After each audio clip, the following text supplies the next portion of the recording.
Good evening दोस्तों, आपका स्वागत है हमारे चैनल समता एकेडमी में। तो दोस्तों, आज एक नया सब्जेक्ट भारतीय राज्य व्यवस्था यानी इंडियन पॉलिटी इसको स्टार्ट करने जा रहे हैं, क्योंकि इस एग्जाम में इसका वेटेज काफ़ी ज़्यादा है और इससे भी प्रश्न काफ़ी ज़्यादा पूछे जाते हैं। तो दोस्तों, सबसे पहले हम शुरुआत करेंगे कि कैसे भारत का जो संवैधानिक विकास स्टार्ट हुआ, कैसे शुरू हुआ, इसका बेस क्या है। तो सबसे पहले इसको समझने के लिए इसके इतिहास को जानना जरूरी है। जब तक हम इतिहास को लिंक करके राज्य व्यवस्था से नहीं पढ़ेंगे, हम अच्छे तरीके से इसे समझ नहीं सकते हैं और ना ही इसकी व्याख्या कर सकते हैं। तो दोस्तों, चलिए देखते हैं सबसे पहले कैसे ये शुरू हुआ, इसका बेस क्या है। तो आइए, ईस्ट इंडिया कंपनी की जो है स्थापना ब्रिटेन में 1600 ईस्वी में हुई। ये कंपनी बनाई गई थी व्यापार करने के मकसद से और महारानी एलिजाबेथ प्रथम के द्वारा इनको चार्टर यानी अधिकार पत्र, जिसको इंग्लिश में आप समझ लीजिए लाइसेंस, कंपनी को प्रदान किया गया। जिस समय ब्रिटेन में ईस्ट इंडिया कंपनी की स्थापना हुई, उस समय भारत में मुगल बादशाह अकबर का शासन था। आप सभी जानते हैं कि अकबर का जो शासनकाल है वो कब से कब तक है। तो 1556 से 1605 ईस्वी, ठीक है।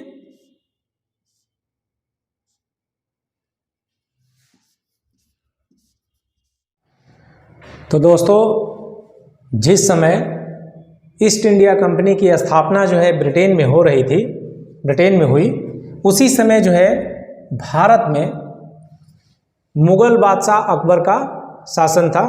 उनका समय काल है 1556 से 1605 ईस्वी।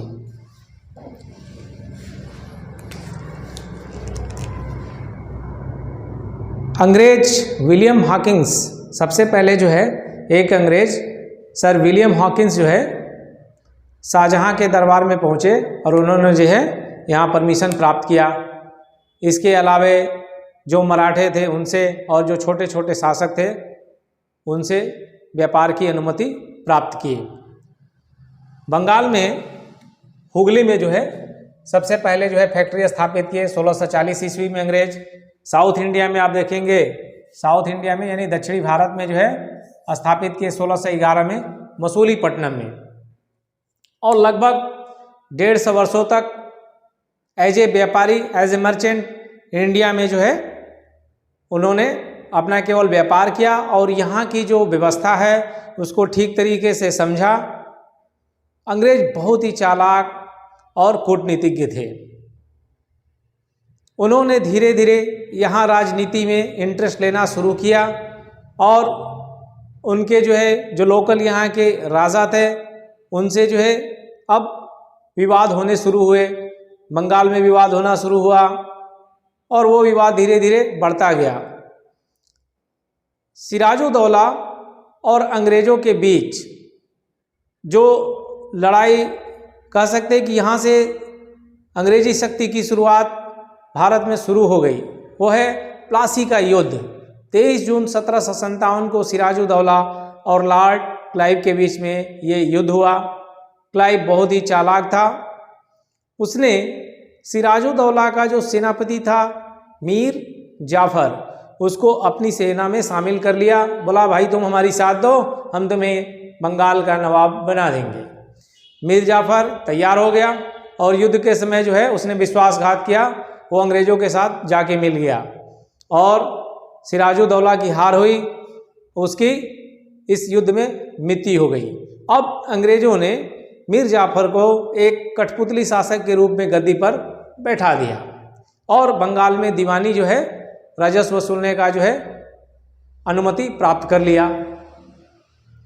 इसके बाद वो पूरे भारत में सपने देखने लगे कि यस, हम कर सकते हैं, हम जो है इस पे राज कर सकते हैं। और उन्होंने तरह तरह के हथकंडे अपनाए और क्षेत्रों को जीतना शुरू किया, किलेबंदी करना शुरू कर दिया। ये सब चलता रहा और सबसे जो निर्णायक युद्ध था वो था बक्सर का युद्ध, जो कि अक्टूबर 1764 में शुरू हुआ आपका जो है बक्सर का युद्ध। ठीक है, अक्टूबर 1764 ये आपका बैटल ऑफ कह सकते हैं, बैटल ऑफ बक्सर, बक्सर की लड़ाई कब? 1764 में। यहाँ पर संयुक्त सेनाएं थी जिसमें शुजाउद्दौला, मीर कासिम एवं शाह आलम द्वितीय, और एक तरफ अंग्रेजी सेना जिसको लीड कर रहे थे हेक्टर मुनरो। और तीनों की संयुक्त सेनाओं को जो है अंग्रेजों ने हरा दिया और यह एक बहुत बड़ा, बहुत ही निर्णायक जो है युद्ध साबित हुआ। अब अंग्रेज पूरी तरह से समझ चुके थे कि अब उन्हें कोई रोकने वाला नहीं है, यहाँ पे अब उन्हें कोई रोकने वाला नहीं है और पूरा उनके हाथ में बंगाल, बिहार, उत्तर प्रदेश के क्षेत्र, ये दीवानी का अधिकार सब कुछ उन्हें प्राप्त हो गया और बड़ी शक्ति के रूप में भारत में वो उभरे। मुगल शासन में औरंगजेब की मृत्यु होती है 1707 महाराष्ट्र में जो है अहमदनगर में, और इसके बाद तो और भी मुगल शासन पूरा जो है समाप्त हो जाता है और अंग्रेज जो है वास्तविक शक्ति के रूप में जो है उभर चुके होते हैं तब तक। और यहाँ के जो सांस्कृतिक रीति रिवाज है, जो यहाँ का धर्म है, इन परंपराओं में भी वो हस्तक्षेप करना शुरू कर देते हैं और किसानों से ज़बरदस्ती नील की खेती कराना, अपने मन मुताबिक व्यवसायिक कृषि का वो शुरुआत कर देते हैं, लगान जो है ज़्यादा वसूल करते हैं। इस तरीके से जो जनता है काफ़ी परेशान हो चुकी थी और उनके अंदर एक रोष, एक क्रोध की भावना जो है धीरे धीरे सुलग रही थी। जो सैनिक विद्रोह जो कि काफ़ी इतिहास में फेमस है, 1857 ईस्वी में बैरकपुर छावनी जो कि मेरठ में थी, वहाँ पे स्टार्ट हुई और देश में काफ़ी जगह जो है विद्रोह हुए, काफ़ी जो है अंग्रेज भी मारे गए। लेकिन नवंबर जो है 1858 तक जो है फिर अंग्रेज इस विद्रोह को कुचल देते हैं। लेकिन ब्रिटिश संसद को अब समझ में आ गया था कि कुछ लिबरल होना पड़ेगा हमें और कुछ अलग व्यवस्था बनाना पड़ेगा। ईस्ट इंडिया कंपनी के जो कर्मचारी थे वो भी काफ़ी भ्रष्टाचार, करप्शन में लिप्त हो चुके थे और अपनी पर्सनल जो है प्रॉपर्टी बनाने के चक्कर में, अपने लाभ के चक्कर में भी वो काम करना शुरू कर दिए थे। तो ब्रिटिश संसद ने एक अधिनियम पारित किया। ठीक है, ब्रिटिश संसद ने एक अधिनियम पारित किया 1858 में और अंग्रेजी जो कंपनी थी, ईस्ट इंडिया जो कंपनी थी, उसको समाप्त कर दिया। उसके लिए अलग से बोर्ड ऑफ डायरेक्टर और एक सचिव की नियुक्ति कर दी। पूरी जो शक्ति थी, अब शासन सीधे सीधे जो है ईस्ट इंडिया कंपनी के हाथों से निकल गया और ब्रिटिश क्राउन यानी ताज के हाथ में चला गया। 1 नवंबर 1858 को महारानी का जो घोषणा पत्र है इलाहाबाद, जो कि अब प्रयागराज है, वहाँ पढ़कर कैनिंग ने सुनाया और बोला कि ईस्ट इंडिया कंपनी का जो शासन था भारत में समाप्त हो गया है और ब्रिटेन की जो महारानी है वो अब भारत की साम्राज्ञी है। यही घोषणा पत्र इतिहास में मैग्ना कार्टा के नाम से जाना जाता है। तो हमने एक ऐतिहासिक पृष्ठभूमि जो है इसका देखा। अब इसके आगे हम देखेंगे जो संवैधानिक विकास कैसे हुआ। तो भारत का संवैधानिक विकास भी हम 2 भागों में बांट सकते हैं, एक ईस्ट इंडिया कंपनी का शासन और दूसरा जो है ब्रिटिश ताज यानी ब्रिटिश क्राउन का शासन। 1773 ईस्वी से ईस्ट इंडिया कंपनी जो है 1858 तक, यानी कब तक, 1 नवंबर 1858 तक इसका शासन चला, इसका प्रभुत्व चला। लेकिन 1 नवंबर 1858 को जो अभी हमने बताया महारानी के घोषणा पत्र के बाद समाप्त होता है और यहाँ ब्रिटिश ताज, ब्रिटिश क्राउन का जो है आधिपत्य हो जाता है, उनका शासन शुरू हो जाता है। और ये कब तक चलता है? जब तक हम आज़ाद नहीं होते, यानी 15 अगस्त 1947 तक। ठीक है, एक बार मेन जो पॉइंट है वो देख लीजिए और यू कैन नोट, आप नोट कर सकते हैं, फिर हम अब आगे बताएंगे।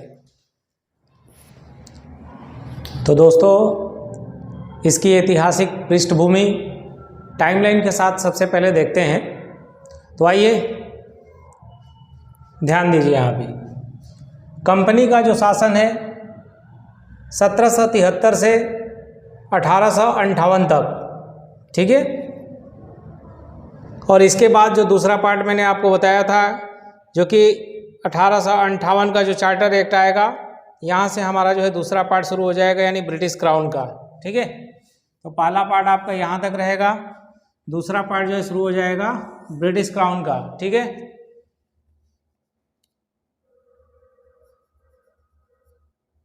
ओके। तो सबसे पहले 1773 का रेगुलेटिंग एक्ट है, देखिए। इसके बाद 1784 का पिट्स इंडिया एक्ट, नेक्स्ट 1793 का चार्टर एक्ट, 1813 का चार्टर एक्ट, 1833 का चार्टर एक्ट, नेक्स्ट 1853 का चार्टर एक्ट। अब ध्यान से देखिए, यहाँ तक 20-20 जो वर्षों के अंतराल पर, लगभग यहाँ देखिए 20 वर्ष का जो है अंतराल पर ये चार्टर जो है जारी किए कंपनी ने। यहाँ लिख दीजिए ऐतिहासिक पृष्ठभूमि,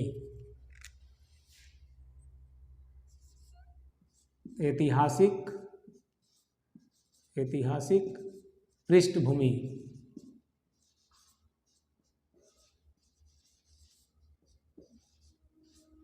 इंग्लिश में इसी को हिस्टोरिकल बैकग्राउंड। ठीक है, इसका स्क्रीनशॉट ले लीजिए आप लोग। इसके बाद जो दूसरा शुरू होता है 1858 का जो चार्टर एक्ट आता है, इसके बाद फिर 1861 भारतीय परिषद अधिनियम, नेक्स्ट भारतीय परिषद अधिनियम 1892, इसके बाद भारतीय परिषद अधिनियम 1909, पार्लियामेंटो रिफॉर्म के नाम से भी इसको जाना जाता है, इस सुधार को, इस अधिनियम को। नेक्स्ट भारतीय परिषद अधिनियम 1919, इसके बाद भारत शासन अधिनियम 1935। ये बहुत ही इम्पोर्टेंट है, क्योंकि जो हमारा कॉन्स्टिट्यूशन है काफ़ी ज़्यादा यहाँ से जो है चीज़ें ली गई हैं और इसको बेस बनाया गया है भारतीय संविधान लिखते समय। नेक्स्ट इसके बाद है भारतीय स्वतंत्रता अधिनियम। तो एक एक करके हम इसको देखेंगे। सबसे पहले देखेंगे 1773 का जो रेगुलेटिंग एक्ट है दोस्तों, इसके बारे में अभी हम टॉपिक शुरू करते हैं, जो कि बहुत ही इम्पोर्टेंट है, 1773 का रेगुलेटिंग एक्ट। तो लंदन में जो है उस समय ब्रिटिश प्रधानमंत्री लॉर्ड नॉर्थ द्वारा गोपनीय समिति की रिपोर्ट पर जो है यह एक्ट पारित किया गया। इसका मुख्य उद्देश्य जो है, जो भ्रष्टाचार था, जो कुशासन था कंपनी के अंदर, ठीक है, उसको दूर करना था। मद्रास एवं मुंबई प्रेसिडेंसी को बंगाल प्रेसिडेंसी के अंतर्गत कर दिया गया और बंगाल के गवर्नर को अब गवर्नर जनरल कहा जाने लगा। दोस्तों, जो भी इम्पोर्टेंट पॉइंट है इसमें हम आपको बताते रहेंगे और आप लोग इसे नोट भी करते रहिए। 1773 का जो रेगुलेटिंग एक्ट है काफ़ी इम्पोर्टेंट है और इससे जो है क्वेश्चन पूछे जाते हैं। जैसे पूछ सकता है कि जिस समय 1773 का रेगुलेटिंग एक्ट बना तो ब्रिटिश प्रधानमंत्री कौन थे? ब्रिटिश प्रधानमंत्री कौन थे? प्रधानमंत्री लॉर्ड नॉर्थ। ठीक है, इसका जो है मुख्य उद्देश्य कंपनी में व्याप्त भ्रष्टाचार और कुशासन को दूर करना था। इसके बाद मद्रास एवं मुंबई प्रेसिडेंसी को कलकत्ता प्रेसिडेंसी के अधीन कर दिया गया। बंगाल के गवर्नर को अब बंगाल का जो है गवर्नर जनरल कहा जाने लगा। ठीक है, बंगाल के गवर्नर को अब बंगाल का गवर्नर जनरल कहा जाने लगा। ठीक है, ये दूसरा पॉइंट भी यहाँ से स्टार्ट हो रहा है। यहाँ पे 2 नंबर डाल दीजिए। सेकेंड पॉइंट, बंगाल के गवर्नर को अब बंगाल का गवर्नर जनरल वॉरेन हेस्टिंग्स बन गया। नेक्स्ट तीसरा पॉइंट देखिए, इस एक्ट के द्वारा 1774 में एक उच्चतम न्यायालय की स्थापना की गई। पहला जो मुख्य न्यायाधीश वो एलेजा इम्पे थे। ठीक है,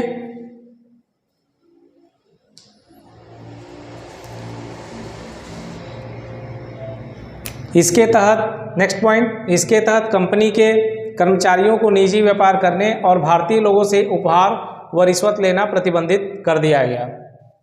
अब कंपनी पर कोर्ट ऑफ डायरेक्टर्स का नियंत्रण स्थापित हो गया।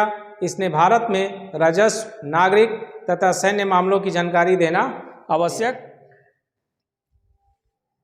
ठीक है, आप लोगों ने नोट कर लिया।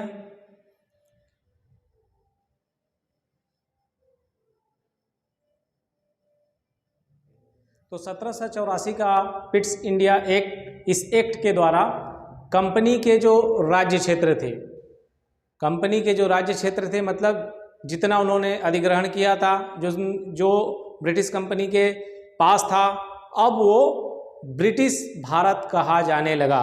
तो थोड़ा सा हम देखेंगे इसके बारे में, कैसे कैसे इम्पोर्टेंट जो उनके क्षेत्र थे। सबसे पहले अंग्रेजों ने अस्थायी रूप से मद्रास में मसूलीपट्टनम, मसूली 1611 ईस्वी में अस्थायी रूप से, ये ध्यान दीजिएगा, अस्थायी रूप से यहाँ पे फैक्ट्री स्टैब्लिश किया। इसके बाद जो बॉम्बे ऑफ प्रेसिडेंसी है, इसमें पॉइंट देखिए, ये जो सूरत वाला पार्ट है, अगर आधिकारिक रूप से या अस्थायी रूप से कहा जाए कि अंग्रेजों ने प्रथम जो है अपनी व्यापारिक बस्ती जो कंपनी है वो कहाँ स्टेब्लिश किया, तो वो है सूरत। ठीक है, सूरत।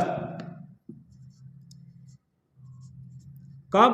सन 1612 ईस्वी में यहाँ पे प्रथम फैक्ट्री अस्थायी रूप से अंग्रेजों ने स्थापित किया। इसके बाद शाहजहां के दरबार में उन्होंने परमिशन लिया और हुगली में, कहाँ पे? बंगाल में जो है हुगली में 1640 ईस्वी में कंपनी, यानी ये कंपनी ने क्या किया, फैक्ट्री जो है लगाया। ठीक है, तो तीन जो प्रेसिडेंसी है, बंगाल प्रेसिडेंसी हो गया आपका, मद्रास प्रेसिडेंसी और बॉम्बे प्रेसिडेंसी, ये काफ़ी महत्वपूर्ण थे। तो चलिए अब 1784 का रेगुलेटिंग एक्ट देख लीजिए। कंपनी के राजनीतिक और वाणिज्यिक क्षेत्र जो है अलग अलग कर दिए गए। इस एक्ट द्वारा 6 सदस्यों की एक नियंत्रक मंडल यानी बोर्ड ऑफ कंट्रोल एस्टेब्लिश किया गया और उसकी नियुक्ति जो है ब्रिटिश सम्राट द्वारा की जाती थी। इस अधिनियम द्वारा इंग्लैंड में ब्रितानवी सरकार द्वारा एक अलग विभाग खोला गया जिसका एकमात्र कार्य निदेशकों तथा भारतीयों एवं भारतीय प्रशासन पर नियंत्रण करना था। तो इसको यहाँ नोट कर देते हैं। जो भी इम्पोर्टेंट पॉइंट है ये बोर्ड पे हमने लिख दिया है, तो इसके जो है नोट कीजिए।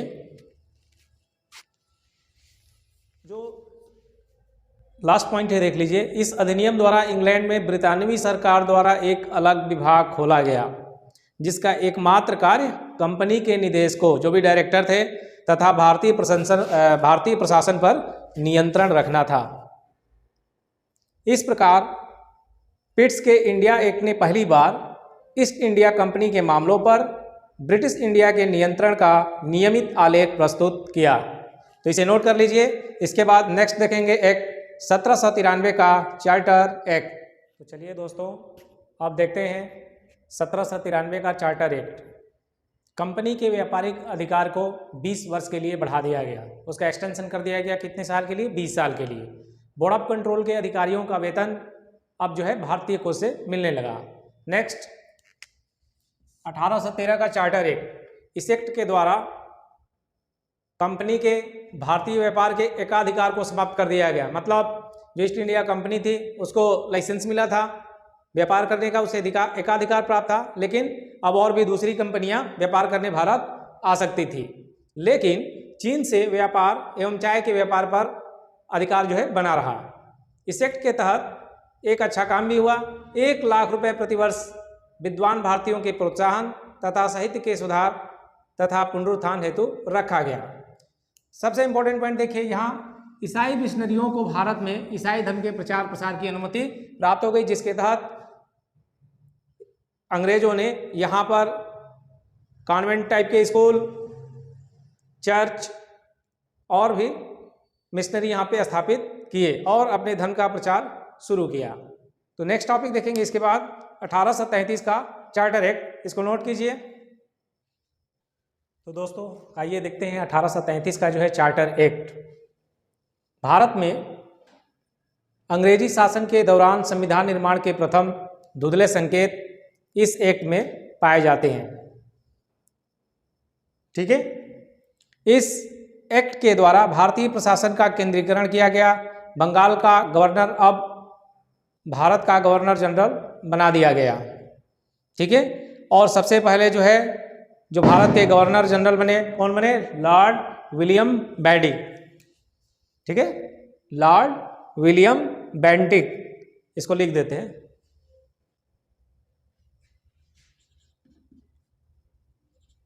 लॉर्ड विलियम प्रथम जो है गवर्नर जनरल, ठीक है, ऑफ इंडिया। ठीक है, भारत के प्रशासन का जो है केंद्रीकरण कर दिया गया।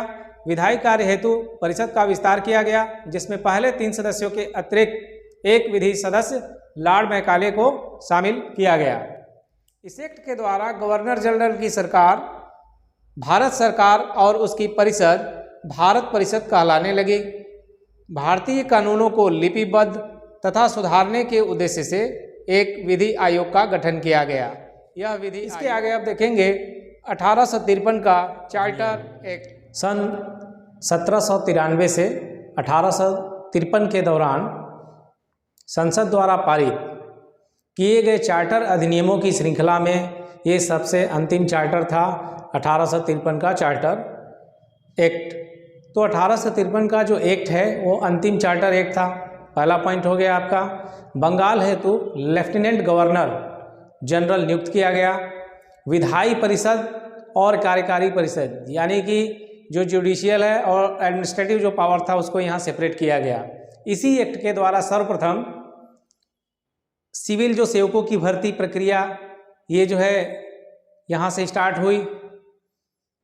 इस प्रकार विशिष्ट सेवा भारतीयों के लिए भी खोल दिया गया। तो पहली बार जो है केंद्रीय विधान परिषद में स्थानीय प्रतिनिधित्व प्रारंभ किया गया। तो अब डिटेल में हम इसको नोट करते हैं और समझाते रहेंगे। तो चलिए देखते हैं, इसको ध्यान से देखिए। 1853 का चार्टर एक्ट, 1853 का एक्ट अंतिम चार्टर एक्ट था। बंगाल हेतु लेफ्टिनेंट गवर्नर जनरल नियुक्त किया गया। विधायी परिषद और कार्यकारी परिषद को अलग कर दिया गया। इसी एक्ट द्वारा सर्वप्रथम संपूर्ण भारत के लिए एक विधानमंडल की स्थापना की गई। सिविल सेवकों की भर्ती एवं चयन हेतु खुली प्रतियोगिता व्यवस्था का शुभारंभ किया गया। इस प्रकार विशिष्ट सिविल सेवा भारतीयों के लिए खोल दी गई। पहली बार केंद्रीय विधान परिषद में स्थानीय प्रतिनिधित्व प्रारंभ किया गया। ठीक है, पहली बार केंद्रीय विधान परिषद में स्थानीय प्रतिनिधित्व प्रारंभ किया गया और इसमें जो है 6 सदस्य, इसमें जो है 6 सदस्य थे। 4 का चुनाव, इसमें 6 सदस्य। इन 6 सदस्यों में से जो है जो 4 चुनाव था, 4 का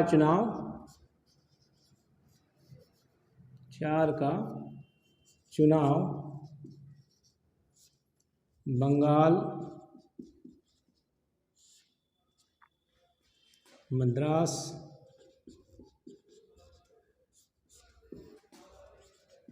बॉम्बे, उस समय मुंबई को बॉम्बे ही कहा जाता था। तो इस 4 का चुनाव जो है कहाँ कहाँ से? बंगाल, मद्रास, ठीक है, बॉम्बे और आगरा, और जो है आगरा। ये बाद में 4 प्रेसिडेंसियाँ हो गई थी, पहले 3 थी, फिर आगरा मिलाकर के 4 और आगरा। ठीक है। तो जो पहली बार केंद्रीय विधान परिषद बना उसमें टोटल 6 सदस्य थे, जिसमें 4 का चुनाव बंगाल, मद्रास, बॉम्बे और आगरा से। ठीक है। अब नेक्स्ट देखेंगे हम 1853 के बाद जो है 1858 का, जो कि ताज शासन यहाँ से स्टार्ट हो जाएगा आपका। ठीक है। 1858 से 1947, इसे नोट कर लीजिए। तो दोस्तों अभी हम देखेंगे ताज का शासन, यानी ब्रिटिश क्राउन का जो शासन देखेंगे। ये 1858 से 1947 तक रहा। पूरे भारत में अंग्रेज़ों का जो कुशासन है, अत्याचार है, वो शुरू हो चुका था। उनके विवाद मुग़लों से, यहाँ के जो लोकल राजा थे, किसानों से और आम जनता भी काफ़ी त्रस्त हो चुकी थी। और यहाँ सुलगते सुलगते 10 मई 1857 को सैनिक विद्रोह के रूप में खड़ा हो गया उनके सामने, और ऐसा लगा कि अंग्रेज़ों को मार करके यहाँ से भगा देंगे तुरंत, और अंग्रेज़ यहाँ से तुरंत चले जाएंगे। काफ़ी अंग्रेज़ मारे भी गए। पूरे यूरोप में, पूरे ब्रिटेन में ऐसा लगा कि अब ब्रिटिश ईस्ट इंडिया कंपनी का जो शासन है, जो अंग्रेज़ों का जो शासन है यहाँ पे, वो समाप्त हो जाएगा। लेकिन भारत में बहुत से वर्ग, बुद्धिजीवी वर्ग, बहुत से राजा महाराजा और साउथ के जो क्षेत्र थे, पंजाब के जो क्षेत्र थे, उन्होंने इस आंदोलन में कोई खास योगदान नहीं दिया, जिसके वजह से ये फेल हुआ। दूसरा रीज़न ये भी था कि कोई केंद्रीय शक्ति नहीं थी, कोई ऐसा लीडर नहीं था जो सबको एक साथ लीड कर सके।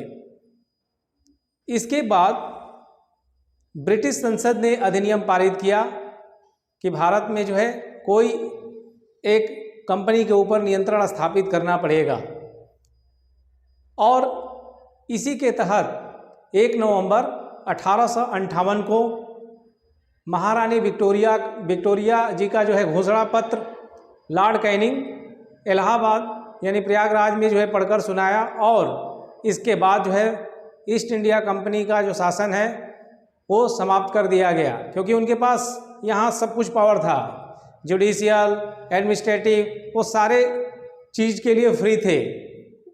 तो उनकी जो है ईस्ट इंडिया कंपनी के पावर समाप्त कर दिए गए। तो देखिए ध्यान से अभी नेक्स्ट पॉइंट, इस एक्ट का फ़ायदा क्या हुआ। तो इसके महत्वपूर्ण पॉइंट ये है कि इस महत्वपूर्ण कानून यानी 1858 का जो कानून है, इस महत्वपूर्ण कानून का निर्माण 1857 के विद्रोह के बाद किया गया। ठीक है। इस अधिनियम के तहत ईस्ट इंडिया कंपनी को समाप्त कर दिया गया और गवर्नरों, क्षेत्रों और राजस्व संबंधी शक्तियाँ ब्रिटिश राजशाही को हस्तांतरित कर दिया गया। मतलब जो पावर है वो ब्रिटिश राजशाही को चला गया। गवर्नर जनरल का पदनाम बदलकर भारत का वायसराय कर दिया गया। लॉर्ड कैनिंग भारत के प्रथम वायसराय बने। भारत का शासन सीधे महारानी विक्टोरिया के हाथ में चला गया। इस एक्ट के द्वारा नियंत्रक मंडल एवं जो निदेशक मंडल को समाप्त कर दिया गया। भारत में एक नए पद का सृजन किया गया, राज्य सचिव का पद। ठीक है। और इनके पास जो है प्रशासन पर जो है संपूर्ण नियंत्रण था, और इनकी सहायता के लिए जो है 15 सदस्यों की जो है एक परिषद का भी गठन किया गया। ठीक है। तो दोस्तों आप लोग इसको नोट करते रहिए। ठीक है। काफ़ी इम्पोर्टेंट है, और यदि आप लोगों को मेरे द्वारा जो दिए गए कंटेंट हैं अगर आपको अच्छा लग रहा है, समझ में आ रहा है, तो आप इसे लाइक कीजिए और दोस्तों को भी शेयर कीजिए और हमें भी मोटिवेट कीजिए, ताकि हम आप लोगों के लिए और अच्छा कंटेंट और बेहतर कंटेंट देने की पूरी कोशिश करें। तो इसी के साथ अब आगे इसमें पॉइंट हम बता रहे हैं। 1858 के कानून का जो मुख्य उद्देश्य प्रशासनिक मशीनरी में सुधार करना था, जिसके माध्यम से इंग्लैंड में भारतीय सरकार का अधीक्षण और उसका जो है नियंत्रण हो सकता था। तो हमें लग रहा है कि काफ़ी अच्छा से आप लोगों ने भी सुना। अभी देखते हैं 1861 का जो है भारत परिषद अधिनियम। इस एक्ट के द्वारा भारत में जो है वायसराय के द्वारा जो है कुछ प्रतिनिधि जो कि अब शामिल हो सकते थे, इसकी जो है शुरुआत हुई। वायसराय को आपातकाल में बिना काउंसिल की संस्तुति के अध्यादेश जारी करने की शक्ति प्राप्त हुई। और ये जो कितने समय के लिए था अध्यादेश? 6 माह के लिए वैलिड था कि 6 माह तक चलेगा। गवर्नर जनरल की कार्यकारिणी जो परिषद था इसका भी विस्तार किया गया। विभागीय प्रणाली का यहाँ से प्रारंभ हुआ। गवर्नर जनरल को बंगाल, उत्तर पश्चिमी सीमा प्रांत और पंजाब विधान परिषद स्थापित करने की शक्ति प्राप्त हुई। इस अधिनियम में प्रावधान था कि वायसराय कुछ भारतीयों को गैर सरकारी सदस्य के रूप में भी मनोनीत कर सकते थे। तो सबसे पहली बार जो है बनारस के राजा, पटियाला के महाराजा और सर दिनकर राव को उसने मनोनीत किया। ठीक है, तो डिटेल में देखते हैं 1861 का भारत परिषद अधिनियम। तो आपने देखा अभी कि वायसराय जो है आपातकाल में बिना काउंसिल के सहमति भी अध्यादेश जारी कर सकता था, लेकिन केवल 6 माह के लिए। समयावधि कितनी थी? ओनली 6 मंथ के लिए। इस अधिनियम के द्वारा, नेक्स्ट है, इस अधिनियम के द्वारा वायसराय कुछ भारतीयों को गैर सरकारी सदस्य के तौर पर मनोनीत कर सकता था। तो सबसे पहली बार 3 भारतीयों को उन्होंने मनोनीत किया। किसको किसको? बनारस के राजा, ठीक है, बनारस के राजा जो पटियाला के थे, तो महाराजा पटियाला के महाराजा, ठीक है, पटियाला के महाराजा। और तीसरा जो है सर दिनकर राव जी को।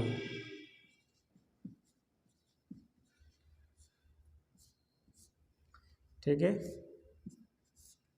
नोट कीजिए। बंगाल, उत्तर पश्चिम सीमा प्रांत और पंजाब में जो है क्रमशः 1862, 1866 और 1897 में विधान परिषदों का गठन किया गया।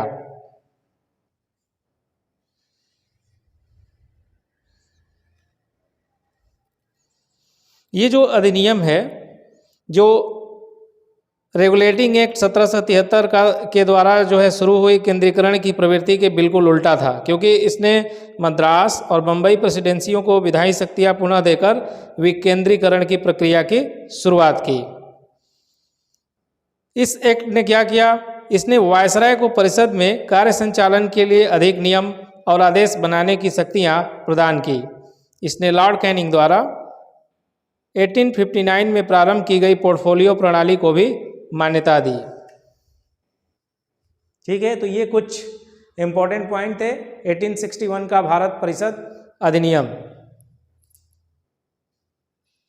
इसके बाद हम देखेंगे 1892 का भारत परिषद अधिनियम।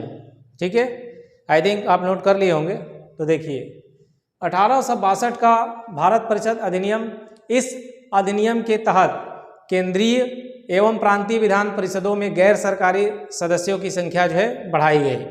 इसके माध्यम से केंद्रीय और प्रांतीय विधान परिषदों में अतिरिक्त गैर सरकारी सदस्य, हालांकि बहुमत सरकारी सदस्यों का ही रहा इसने विधान परिषदों के कार्यों में वृद्धि किया। उन्हें बजट पर बहस करने और कार्यपालिका के प्रश्नों का उत्तर देने के लिए भी अधिकृत किया। इसमें केंद्रीय विधान परिषद और बंगाल चैम्बर्स ऑफ कॉमर्स में गैर सरकारी सदस्यों के नामांकन के लिए वायसराय की शक्तियों का प्रावधान था। इसके अलावा प्रांतीय विधान परिषदों में गवर्नर को जिला परिषद, नगरपालिका, विश्वविद्यालय, व्यापार संघ, जमींदारी और चैम्बर ऑफ कॉमर्स के सिफारिशों पर गैर सरकारी सदस्यों की नियुक्ति करने की शक्ति थी। ठीक है, तो ये इसके इम्पोर्टेंट पॉइंट थे। अभी हम इसको डिटेल में देखेंगे 1892 का जो है अधिनियम। तो पहले इसको नोट कर लीजिए। तो दोस्तों 1892 का जो भारत परिषद अधिनियम है, इसे ध्यान से देखिए। इसके माध्यम से केंद्रीय एवं विधान परिषदों में अतिरिक्त यानी गैर सरकारी सदस्यों की संख्या तो बढ़ाई गई, लेकिन जो सरकारी सदस्य थे उन्हीं का वेटेज रहा। ठीक है, बहुमत जो है किसका रहा? हालांकि बहुमत जो है सरकारी सदस्यों का ही था। इसने विधान परिषदों के कार्यों में वृद्धि कर उन्हें बजट पर बहस करने और कार्यपालिका के प्रश्नों का उत्तर देने के लिए अधिकृत किया। इसने केंद्रीय विधान परिषद और बंगाल चैम्बर ऑफ कॉमर्स में गैर सरकारी सदस्यों के नामांकन के लिए वायसराय की शक्तियों का प्रावधान था। तो इसे नोट कीजिए। इसके अलावा प्रांतीय विधान परिषदों में गवर्नर को जिला परिषद, नगरपालिका, विश्वविद्यालय, व्यापार संघ, जमींदारों और चैम्बर ऑफ कॉमर्स की सिफारिशों पर गैर सरकारी सदस्यों को नियुक्त करने की शक्ति थी।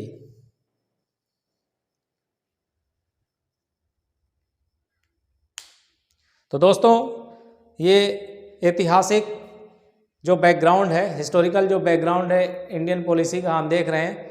तो आप बोरफिल मत कीजिए, क्योंकि यहाँ से एग्जाम के क्वेश्चन बनते हैं और आपको आगे चलकर और संविधान का निर्माण कैसे हुआ ये हम पढ़ाएंगे। लेकिन इस चैप्टर में जो इम्पोर्टेंट एक्ट हैं, थोड़ा सा बोरिंग लगता है लेकिन इसे याद करना पड़ेगा अगर आप एग्ज़ाम में सफलता चाहते हैं तो।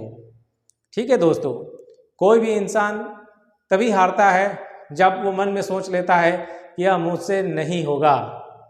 और दोस्तों, जब तक आप प्रयास करते रहेंगे आप समझ लीजिए कि आप हारे नहीं हैं, लेकिन जिस दिन प्रयास करना आप छोड़ दिए तभी समझ लीजिए कि आपका हार है। यदि आप प्रयास कर रहे हैं तो जीत निश्चित है। ठीक है दोस्तों, तो इसके बाद हम देखेंगे 1909 अधिनियम।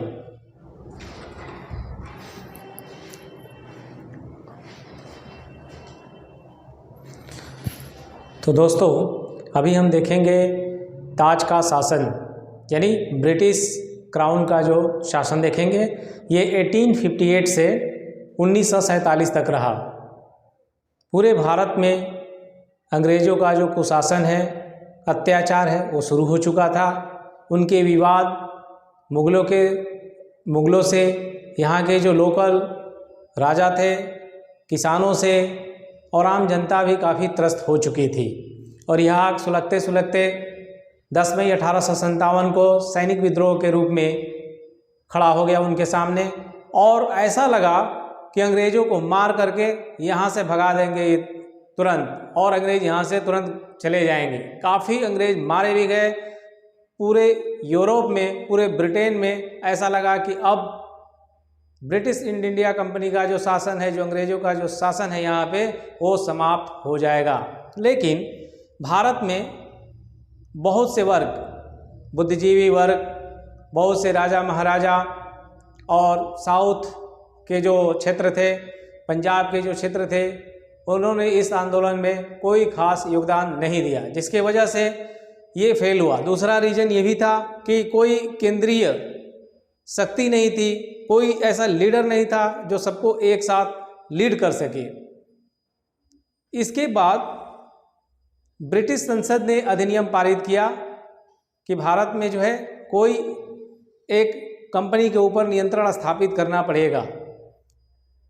और इसी के तहत 1 नवंबर 1858 को महारानी विक्टोरिया जी का जो है घोषणा पत्र लॉर्ड कैनिंग इलाहाबाद यानी प्रयागराज में जो है पढ़कर सुनाया। और इसके बाद जो है ईस्ट इंडिया कंपनी का जो शासन है वो समाप्त कर दिया गया, क्योंकि उनके पास यहाँ सब कुछ पावर था, जुडिशियल, एडमिनिस्ट्रेटिव, वो सारे चीज़ के लिए फ्री थे। तो उनकी जो है ईस्ट इंडिया कंपनी के पावर समाप्त कर दिए गए। तो देखिए ध्यान से अभी नेक्स्ट पॉइंट, इस एक्ट का फ़ायदा क्या हुआ। तो इसके महत्वपूर्ण पॉइंट ये है कि इस महत्वपूर्ण कानून यानी 1858 का जो कानून है, इस महत्वपूर्ण कानून का निर्माण 1857 के विद्रोह के बाद किया गया। ठीक है, इस अधिनियम के तहत ईस्ट इंडिया कंपनी को समाप्त कर दिया गया और गवर्नरों, क्षेत्रों और राजस्व संबंधी शक्तियाँ ब्रिटिश राजशाही को हस्तांतरित कर दिया गया। मतलब जो पावर है वो ब्रिटिश राजशाही को चला गया। गवर्नर जनरल का पदनाम बदलकर भारत का वायसराय कर दिया गया। लॉर्ड कैनिंग भारत के प्रथम वायसराय बने। भारत का शासन सीधे महारानी विक्टोरिया के हाथ में चला गया। इस एक्ट के द्वारा नियंत्रक मंडल एवं जो निदेशक मंडल को समाप्त कर दिया गया। भारत में एक नए पद का सृजन किया गया, राज्य सचिव का पद। ठीक है, और इनके पास जो है प्रशासन पर जो है संपूर्ण नियंत्रण था। और इनकी सहायता के लिए जो है 15 सदस्यों की जो है एक परिषद का भी गठन किया गया। ठीक है।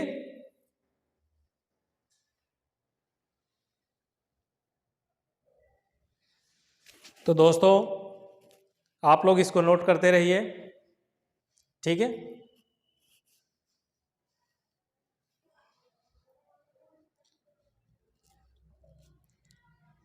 ये काफ़ी इम्पोर्टेंट है, और यदि आप लोगों को मेरे द्वारा जो दिए गए कंटेंट हैं अगर आपको अच्छा लग रहा है, समझ में आ रहा है, तो आप इसे लाइक कीजिए और दोस्तों को भी शेयर कीजिए और हमें भी मोटिवेट कीजिए, ताकि हम आप लोगों के लिए और अच्छा कंटेंट और बेहतर कंटेंट देने की पूरी कोशिश करें।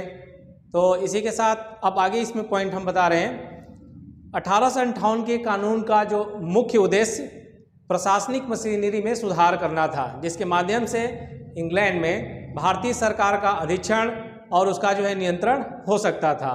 तो हमें लग रहा है कि काफ़ी अच्छा से आप लोगों ने भी सुना, और 1858 से 1947 तक का जो ताज का शासन था, इस प्रकार ये टॉपिक समाप्त हुआ। अब नेक्स्ट आगे देखेंगे 1861 का भारत परिषद अधिनियम। तो इसको नोट कर लीजिए।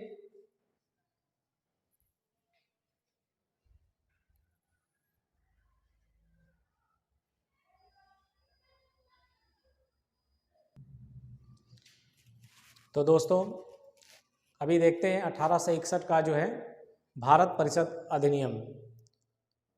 इस एक्ट के द्वारा भारत में जो है वायसराय के द्वारा जो है कुछ प्रतिनिधि जो कि अब शामिल हो सकते थे, इसकी जो है शुरुआत हुई। वायसराय को आपातकाल में बिना काउंसिल के संस्तुति के अध्यादेश जारी करने की शक्ति प्राप्त हुई, और ये जो कितने समय के लिए था अध्यादेश, 6 माह के लिए वैलिड था कि 6 माह तक चलेगा। गवर्नर जनरल की कार्यकारिणी जो परिषद था, इसका भी विस्तार किया गया। विभागीय प्रणाली का यहाँ से प्रारंभ हुआ। गवर्नर जनरल को बंगाल, उत्तर पश्चिमी सीमा प्रांत और पंजाब विधान परिषद स्थापित करने की शक्ति प्राप्त हुई। इस अधिनियम में प्रावधान था कि वायसराय कुछ भारतीयों को गैर सरकारी सदस्य के रूप में भी मनोनीत कर सकते थे। तो सबसे पहली बार जो है बनारस के राजा, पटियाला के महाराजा और सर दिनकर राव को उसने मनोनीत किया, ठीक है। तो डिटेल में देखते हैं 1861 का भारत परिषद अधिनियम।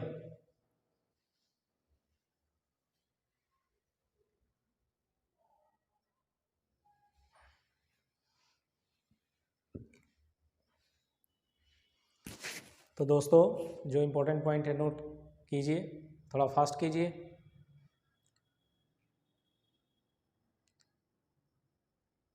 तो आपने देखा अभी कि वायसराय जो है आपातकाल में बिना काउंसिल के सहमति भी अध्यादेश जारी कर सकता था, लेकिन केवल 6 माह के लिए। समयावधि कितनी थी? ओनली 6 मंथ के लिए। इस अधिनियम के द्वारा नेक्स्ट है, इस अधिनियम के द्वारा वायसराय कुछ भारतीयों को गैर सरकारी सदस्य के तौर पर मनोनीत कर सकता था। तो सबसे पहली बार 3 भारतीयों को उन्होंने मनोनीत किया। किसको किसको? बनारस के राजा, ठीक है, बनारस के राजा जो पटियाला के थे, तो महाराजा पटियाला के महाराजा, ठीक है, पटियाला के महाराजा। और तीसरा जो है सर दिनकर राव जी को,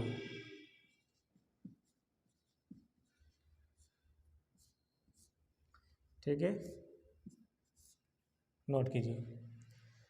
बंगाल, उत्तर पश्चिम सीमा प्रांत और पंजाब में जो है क्रमशः 1862, 1866 और 1897 में विधान परिषदों का गठन किया गया।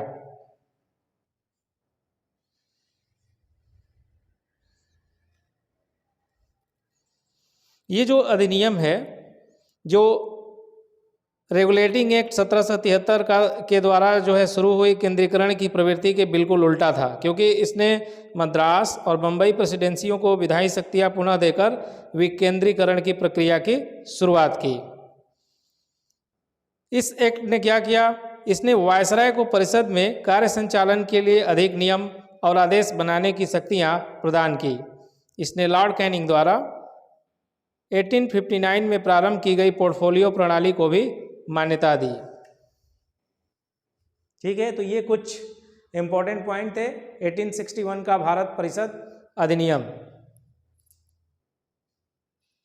इसके बाद हम देखेंगे 1892 का भारत परिषद अधिनियम। ठीक है, आई थिंक आप नोट कर लिए होंगे। तो देखिए 1862 का भारत परिषद अधिनियम, इस अधिनियम के तहत केंद्रीय एवं प्रांतीय विधान परिषदों में गैर सरकारी सदस्यों की संख्या जो है बढ़ाई गई।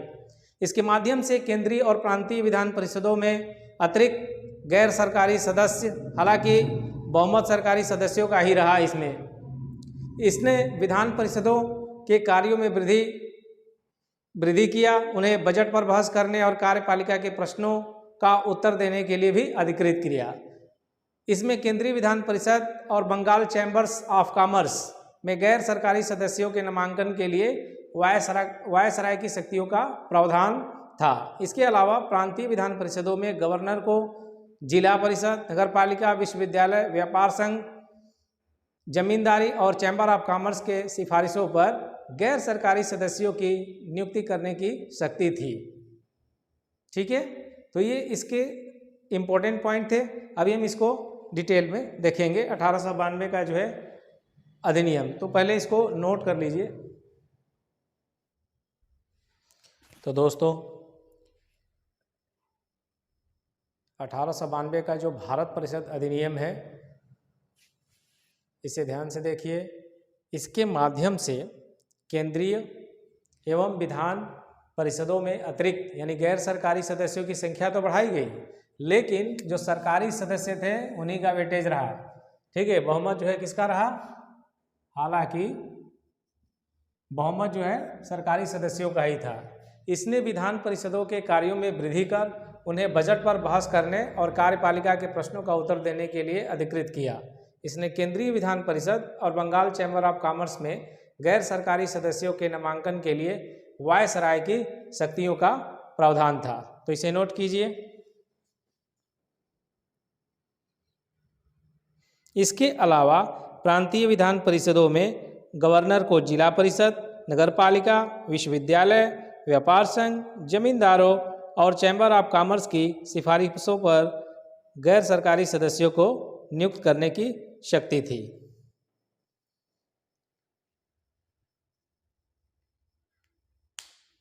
तो दोस्तों ये ऐतिहासिक जो बैकग्राउंड है, हिस्टोरिकल जो बैकग्राउंड है इंडियन पॉलिसी का हम देख रहे हैं। तो आप बोर फील मत कीजिए, क्योंकि यहाँ से एग्ज़ाम के क्वेश्चन बनते हैं और आपको आगे चलकर और संविधान का निर्माण कैसे हुआ ये हम पढ़ाएंगे। लेकिन इस चैप्टर में जो इम्पोर्टेंट एक्ट हैं, थोड़ा सा बोरिंग लगता है लेकिन इसे याद करना पड़ेगा अगर आप एग्ज़ाम में सफलता चाहते हैं तो। ठीक है दोस्तों, कोई भी इंसान तभी हारता है जब वो मन में सोच लेता है कि यह मुझसे नहीं होगा। और दोस्तों जब तक आप प्रयास करते रहेंगे आप समझ लीजिए कि आप हारे नहीं हैं, लेकिन जिस दिन प्रयास करना आप छोड़ दिए तभी समझ लीजिए कि आपका हार है। यदि आप प्रयास कर रहे हैं तो जीत निश्चित है। ठीक है दोस्तों, तो इसके बाद हम देखेंगे 1909 अधिनियम। ठीक है,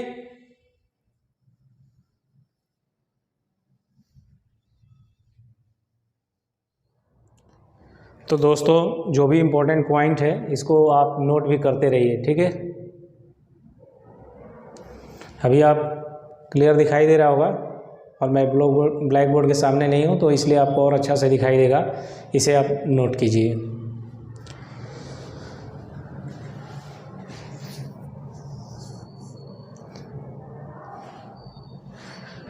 तो ये अधिनियम जो है देखिए सांप्रदायिक प्रतिनिधित्व का विस्तार करते हुए न सिर्फ मुसलमानों बल्कि सिखों, ईसाइयों, यूरोपियों और आंग्ल भारतीयों के लिए पृथक निर्वाचन की व्यवस्था की गई। इस अधिनियम के द्वारा पहली बार भारत में प्रत्यक्ष निर्वाचन प्रणाली तथा द्विसदनीय व्यवस्था किया गया। केंद्रीय विषय के अंतर्गत विदेशी मामले, ठीक है, विदेशी मामले, सुरक्षा, डाक तार आदि होते थे, जबकि प्रांतीय विषयों में स्थानीय स्वशासन, शिक्षा, चिकित्सा, भूमि, जल एवं कृषि शामिल था। ठीक है, अब अंग्रेज एक तरफ तो बोल रहे थे कि धीरे धीरे हम आपको उत्तरदायी सरकार देंगे, लेकिन हमेशा कुछ न कुछ वो चाल चलते थे, कुछ न कुछ कूटनीति करते थे। इसी क्रम में जो है इसके बीच में जो है इसके बाद 1919 अधिनियम के बाद जो है 1927 में साइमन कमीशन आया, आप जानते हैं। तो ब्रिटिश सरकार ने इसमें क्या किया, सारे जो मेंबर थे इसमें कोई भी भारतीय नहीं था, ठीक है, सभी के सभी क्या थे, अंग्रेज शामिल थे। तो इसका जो है ऑब्वियसली सभी भारतीय दलों ने क्या किया, इसका विरोध किया। आगे चलकर फिर ये लोग बढ़ावा सांप्रदायिकवाद को दिए। प्रधानमंत्री जो रैमसे मैकडोनाल्ड ने अगस्त 1932 में अल्पसंख्यकों के प्रतिनिधित्व पर एक योजना की घोषणा की, इसे कम्युनल अवार्ड के रूप में जाना जाता है। गांधी जी ने इसका बहुत विरोध किया और पुणे में जो है उन्होंने 1932 में यरवदा जेल में, ठीक है, अनशन प्रारंभ किया, क्योंकि जब आंदोलन वो किए तो इनको यरवदा जेल में डाल दिया उन्होंने, वहाँ भी अनशन अपना जारी रखा। तो इसके बाद हम देखेंगे भारतीय शासन अधिनियम 1935, तो इसे नोट कर लीजिए। भारत शासन अधिनियम 1935 ये काफ़ी इम्पोर्टेंट है, क्योंकि जब हमारा संविधान बना तो काफ़ी चीज़ें हमें हमारे जो है संविधान में जो लिया गया है वो सन 1935 के भारत शासन अधिनियम से ही लिया गया है, ठीक है। तो यह अधिनियम भारत में पूर्ण उत्तरदायी सरकार के गठन में एक मील का पत्थर साबित हुआ।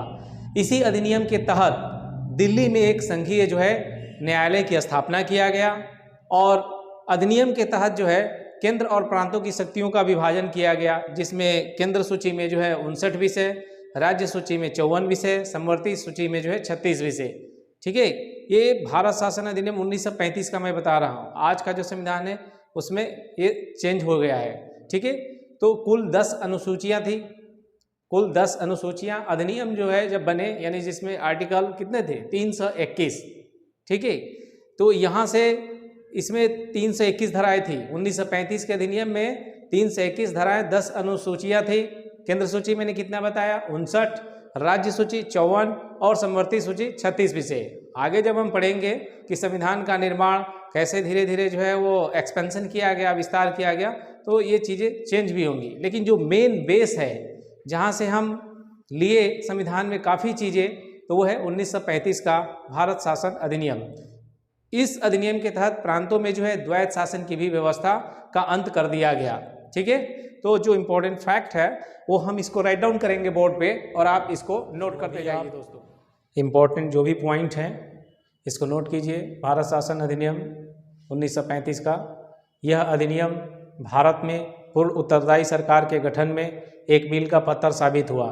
यह एक लंबा और विस्तृत दस्तावेज था जिसमें 321 धाराएँ, 10 अनुसूचियाँ थी।